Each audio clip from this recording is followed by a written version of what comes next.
Welcome back to the newest episode of All the Glitters. I'm your host, Kalen Hurley.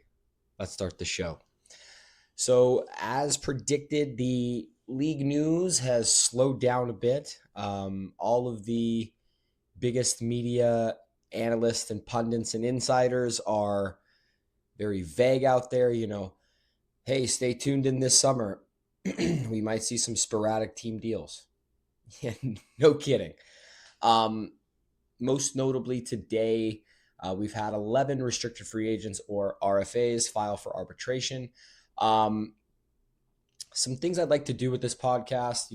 This is a Vegas Golden Knights centric podcast, and one of the biggest gripes I feel like throughout the other fan bases, or at least the biggest argument that people have via social media is, well, what do you guys know anyway? You've only been in the league 8 years, and next year it'll be you've only been in the league 9 years, and then 20 years from now it'll be like you've only been in the league 20 years. So I know that there's confusion. This game is unbelievable. But for people who don't know the ins and outs and some of the intricacies of the game and some of the back end things, like this game can be also very confusing. And, I think that sometimes you get these passionate fan bases who've been in the league forever and ever, and it's the low hanging fruit. The what the hell do you guys know anyway? You see it right now, tons of hate from Vegas fans with Leafs fans saying, like, you don't know Marner the way we do. What do you know anyway? You'll find out, just like we had to find out. You guys are NHL fan babies. Obviously, we know that that's not true for everybody, but there's a lot of people like, look, my mom didn't care to watch the NHL at all, and as soon as Vegas came in, she's born and raised in Vegas too, where my family set up roots here. So, as a brand new fan, as a woman in her mid 50s at the time, like, okay, yeah, she doesn't understand the game the way someone who's been watching this for 50 years. So, for me, and one of the goals of this is to arm you guys with some information. So, okay, you're going to hear terms RFA, UFA, arbitration, this, that, and the other. So, okay, RFA. What is an RFA? It's a restricted free agent. That's what it stands for. What is a UFA? It's an unrestricted free agent. Just based off of the English language, restricted versus unrestricted means there are some rules for what a restricted free agent is, and there's some parameters and rules for what an unrestricted free agent is. So RFAs are restricted free agents under 27 years old or fewer than 7 years in the league. There you go. That's what qualifies you as an RFA. So if you're a young guy who's played, say you're 25 years old and this is your fifth season in the NHL, your contract expires, you are a RFA, means you can't just openly negotiate with all these other teams. The team that you're on has your rights still. You can, if so, we won't go too far into it from there. Unrestricted free agent would be anything outside of that. Are you over 27? You are an unrestricted free agent. Or you have more than 7 years in the league, you are an unrestricted free agent. So you see these UFAs hit right around that 28-year mark or 28 years old mark, because by definition of being over 27, you are now an unrestricted free agent. And when you get these good ones, you have these guys who are like, yeah, not only am I over 27, but I've also been in the league for years and years. So like your Eichels and your McDavids will usually hit their unrestricted free agency right before they're 27, because they've been in the league, usually starting, when they're like Connor Bedard will be a UFA before he is 27, because he'll probably play more than 7 years in the NHL. There you go. So that means if you're the team, you hold a lot of more cards. So you offer them money. Do you want this or not? If you are a very good player and a RFA, to protect you from being lowballed from your team, you have what's called like arbitration rights. Basically, it's a mediator. An unbiased mediator, not an agent, not a representative of the team. So you're going to get, the player and the agent, and you're going to get the team and their representation, and you're going to get this person right down the middle, a judge, and say, hey, look, this team is offering me X amount of money. I feel like I'm worth this amount of money, and we're way off here. So the arbitrator is going to listen to both sides of the thing, and hey, this player A from this team is very similar to this player and did this, this, and this. Be like, okay, well, that might be true. Cool, got it. And then the player will be like, yeah, I am maybe statistically there, but you've relied on me for, I play this special teams unit and he does not, or I play this and this is why I feel like I'm more valuable. Okay, cool. So they'll listen to both sides and they usually come up to a middle ground. A lot of times, just by the player, and the team can do it too, but just by the player saying, hey, I'm filing for arbitration, usually that's enough kick in the pants for the team to say, okay, look, here's a little bit more money. Is that going to suffice? Most of the time it is. But the team also has more rights in arbitration too. So say the player says, I want this amount of money. The team says, no. Okay, I'm filing for arbitration. Cool. And then all of a sudden the arbitrator goes, I think the player's right. I think he's worth this much money. That's what we're going with. The team could say nope, I'm out. And essentially at that point, your RFA becomes a UFA. So that would, if by winning a case of arbitration, you would either get awarded the money by that team, or they say, I'm out, and then you become an unrestricted free agent. So it's a good tool. 11 players throughout the league this year has filed for arbitration. Cool thing is, none of those players are VGK players. We either got those players that were going to qualify. Nick Hague was going to be an RFA this year, and he ended up, we traded him to Nashville, and then he signed an extension. So good on him. He didn't have to go through any of that stuff. Everybody we gave qualifying offers through RFA: Alexander Holtz, Jonas Ronberg, Lucas Cormier. Quickly, as an addendum to the last podcast, Alexander Holtz is the forward I forgot that was playing on the side of William Karlsson. He was a little bit up and down the lineup everywhere just to try to get him going, and then he did a lot of more time in the minors and sat in the press box for a bit. But I was laughing because I was listening to the podcast, and I had a buddy, we were texting, and he was listening to the podcast as well. And we both came to the determination at the same time. It was it was Holtz. Oh, man. And then I laughed because my next text was, that's how unremarkable his game was to VGK. It was actually more remarkable how unremarkable he was. That's the most shocking part of Alexander Holtz's play, is that he was so invisible on the ice. He wasn't good or he wasn't bad. And that dude, and I've said it before, he had a wicked shot. That thing just doesn't hit the net. I really hope, especially if he re-signs and he spends some time, he has potential to be a very special player. He's a true sniper if he can actually hit his mark. It's great to have a great shot, but if you're not in real game situations finding the back of the net,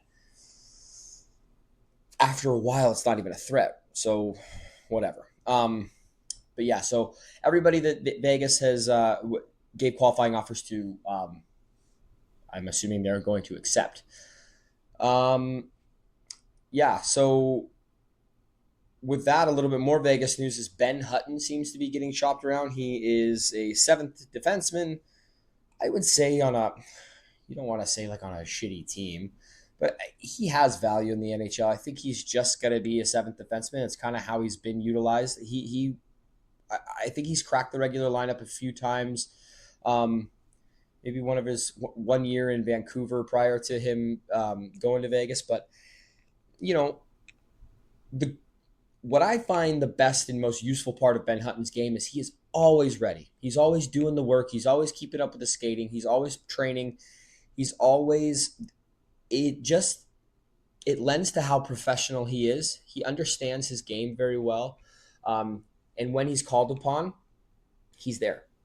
And he's not an impactful player as far as like getting on the score sheet, but he impacts the game because he doesn't take stupid penalties and he knows how to play his role, and he isn't going to he simplified his game down enough that he's not going to take these big risks and chances. So like, let's say, me and that same buddy I was talking to, we were chatting about Ben Hutton as being a part of that three-way trade that I was giving Ben Hutton in a second, in a Trevor Connolly to Buffalo, Buffalo giving Bowen Byram to Calgary, and Calgary sending Rasmus Anderson with some retainment to Vegas. Again, I know that is a very, very, very far fetched trade right now, and there's a lot of moving parts to it. So the likelihood of that is, I would say, 5-ish%. We actually running that trade exactly through ChatGPT said that it wasn't going to be a very successful trade, that the Buffalo was going to need more. But everybody always says things need more. So again, I'm not convinced that it won't go down, but I'm not convinced it's going to go down either. So we'll find out as it comes. But I was saying that like Ben Hutton would be useful to like a team like Buffalo, where there's a lot of young guys there. Like Darlene and Power, they play physical games. Darlene especially, he's got a mean streak to him, and they're not injury prone, but they spend time away from the ice with injury yearly. So if you have a guy like a Ben Hutton, and I wasn't one of the guys who wanted him gone. I like Ben Hutton a lot. I think he's for Vegas. He's a very useful guy to have on your team. It seems like the writing on the wall is him to get traded because of the acquisition again in the UFA when we picked him up in free agency. Excuse me, long weekend. Getting Dylan Coghlan back, so it's like I think you take a step in the right direction with youth with Dylan Coghlan over Ben Hutton. Has Dylan kept up his end of the bargain like Hutton does? We'll find that out. But I think that, and you know what? I think we owe it to Ben Hutton to maybe get him on a team that he might be called upon a little bit more. I mean, the guy you want to play. You're not just going to sit there and collect a check. And right now, Vegas is, we're using that Petrangelo LTIR money, but like, it's not a, it's not a blank check. Like we only have, I think last I checked was like right around $2 million left of that money. And if we are going to take a swing at Rasmus Anderson, or we are going to, get these RFAs signed, we're going to need money. And Ben Hutton does cost 925. So every penny is very helpful right now. And so, yeah, let him go on and further his career. And hopefully he's able to make another step forward. I don't think he's going to kill a team in their bottom pairing. It's just not Vegas. Vegas, even with the departure of Nick Hague and the injury to Petrangelo, Hutton wouldn't crack this defenseman pairings. So he's not needed, and it bums me out. I think he's an awesome dude, and he's, for everything I've ever seen and every interview I've ever heard him on, he's just an all around good dude. So I hope he goes and gets around the same money he's getting now, and maybe Vegas tries to look at a no tax state for him. He'd be a really cheaper option if you're trying to look for a cost controlled veteran. Ben Hutton's a good dude, so maybe get after him. And maybe one of these no tax states needs an extra seventh. So we'll see what happens with that. I'm one of the players that did file for arbitration is that I'm really interested in, only because so Anaheim, Lucas Dostal, whatever you want to say, their goaltender. Um, Anaheim finally traded John Gibson, and I don't know who's behind Dostal, whatever you want to say. But if he's probably got a good case to get paid, and if Anaheim doesn't pay him and lets him walk, that's someone to keep an eye on for getting offer sheeted. I think like you look at a team like Edmonton who needs a goaltender. They have not addressed their goaltending. I would love them not to address their goaltending. Please, dear God, run it back again with Skinner and Pickard. Please. Because I think their goaltending didn't get better. Their defense didn't get better. They just re-signed Bouchard, but like Klingberg's gone now, even though he wasn't really like part of the regular lineup, things like that. Did their forward group get better? I mean, Arvidsson, Perry, I mean, or is it Henry? I'm not sure who left, but like, I don't think their forward group got better.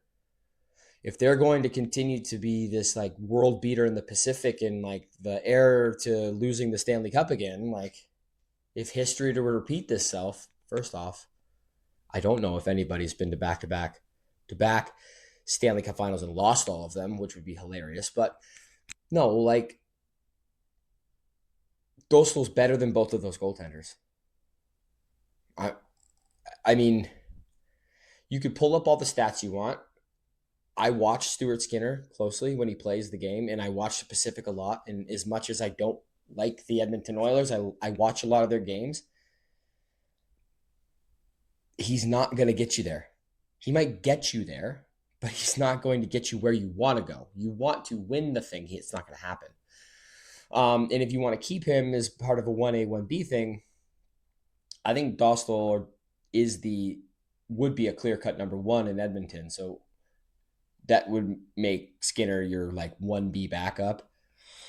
Pickard would be a 3 or in your AHL, your farm system, but then you got to go. Like he's probably going to get traded.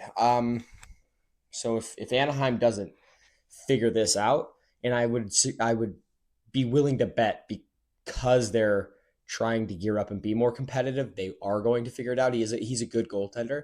It's not they don't grow on trees. I kind of broke it down. I think there's 5 or 6 goaltenders in the league who are absolutely 1A. You don't really need much with a backup. They're world beater elites.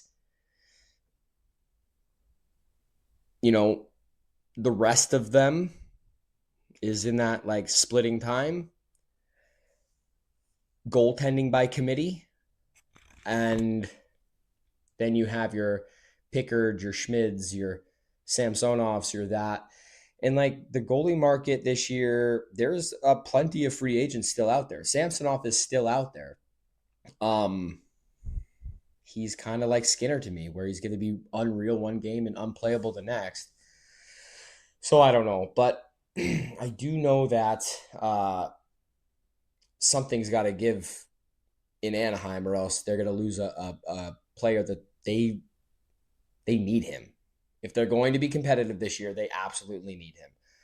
So figure that one out, guys. Because other than that, I mean, Gabe Velarde, there's a couple of Nick Robertson, there's a couple of names, that you recognize. The rest of them are kind of up in the air. But, uh,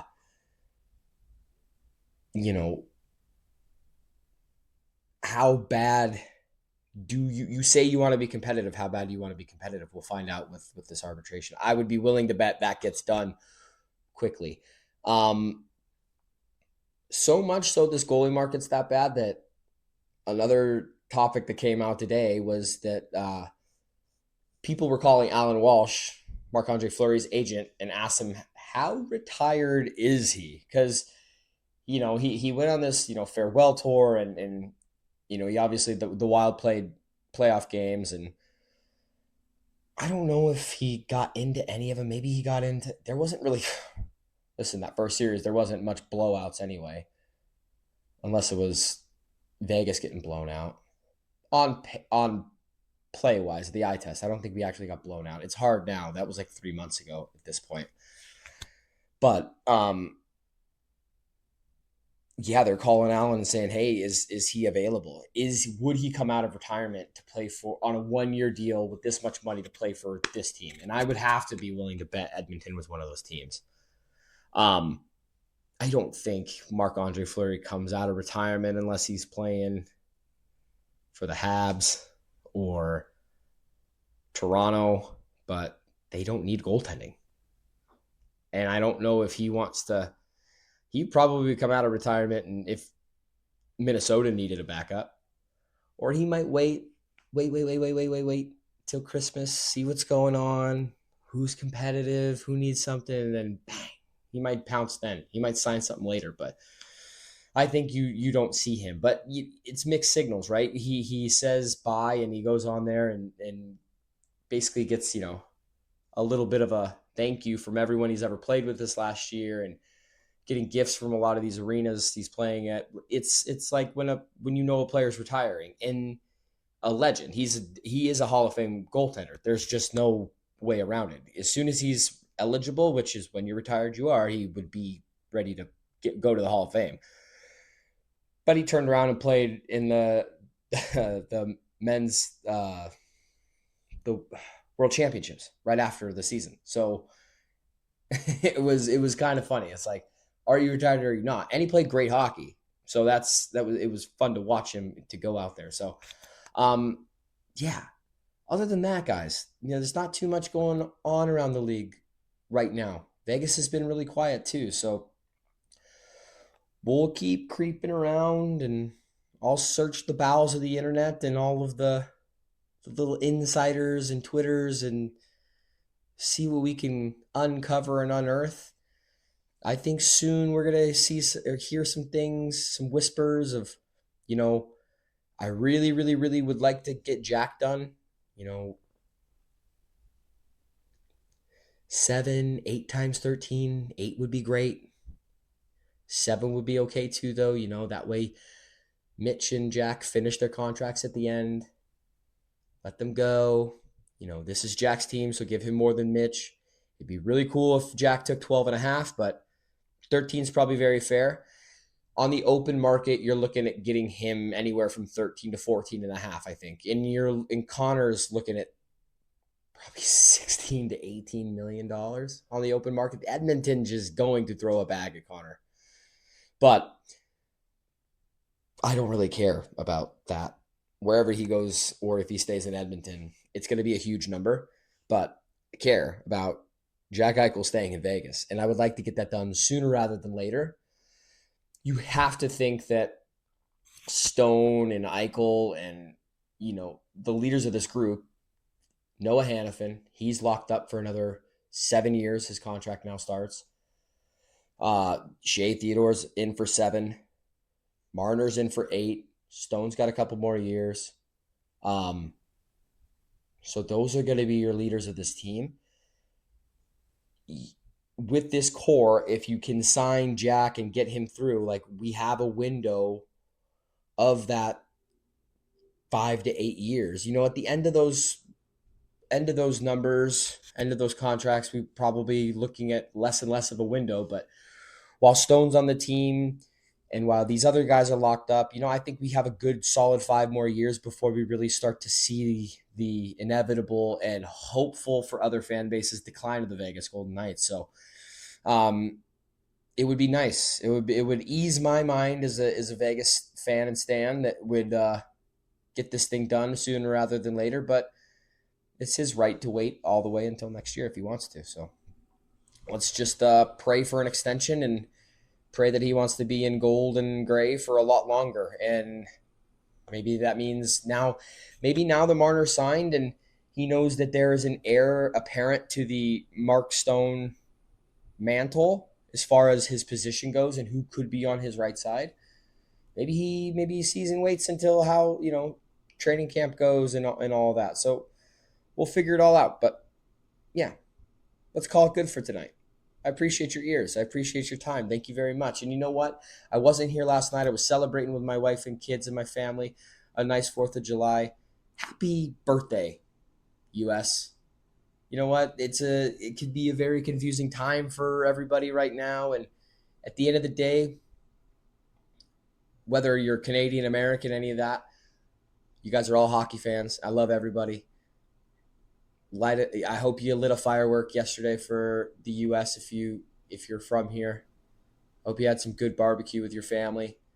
I hope everybody put down their differences for one day to celebrate a fun summertime night. It wasn't too hot, a little windy, so I hope everyone has all of their fingers and toes that they started with. And yeah, that was it. Yeah, so again, thank you for your ears. Thank you for your time. I appreciate you. We met our goal, by the way. There's 102 subscribers on the YouTube. I didn't check today because it seemed silly. I got it a day before. So on the 3rd, when I was recording that podcast, we had 102 subscribers. So and in this short time that we've been doing this, I've put out like 16 episodes. The subscribers went from 39 to 102. I really, really, really appreciate you guys. Now, do I know most of you personally? Probably. But I really like that anybody took the time out to go to another social media platform and click the like button, click the subscribe button, or felt that they wanted to comment or interact with the podcast in any facet. That meant a lot to me, and it still continues. I don't have a goal, and I don't have a thought of where to go from there with subscribers. I just hope that it slowly, steadily picks up, and I hope that I can slowly, steadily reach ears and hearts and minds of others. And yeah, this is super cool to see that number, to have a goal and hit it. And I really, really appreciate you guys because you guys did it for me. So thank you very much. I'm going to look through all of those subscribers and I'm going to do a giveaway. We're either going to, me and you and maybe 2 others. The other 2 are paying for themselves, but we're either going to go play some golf together. I'll probably film a little bit of that just to, kind of throw it up there for some content, or in my day job, I'm a personal trainer, so we can have a free personal training session, whichever one you would rather do. But I will pick a subscriber. I will contact them, and we'll go about showing my appreciation to you guys. So thank you. That is it for tonight. As always, go Vegas and besos mi amigos. See ya.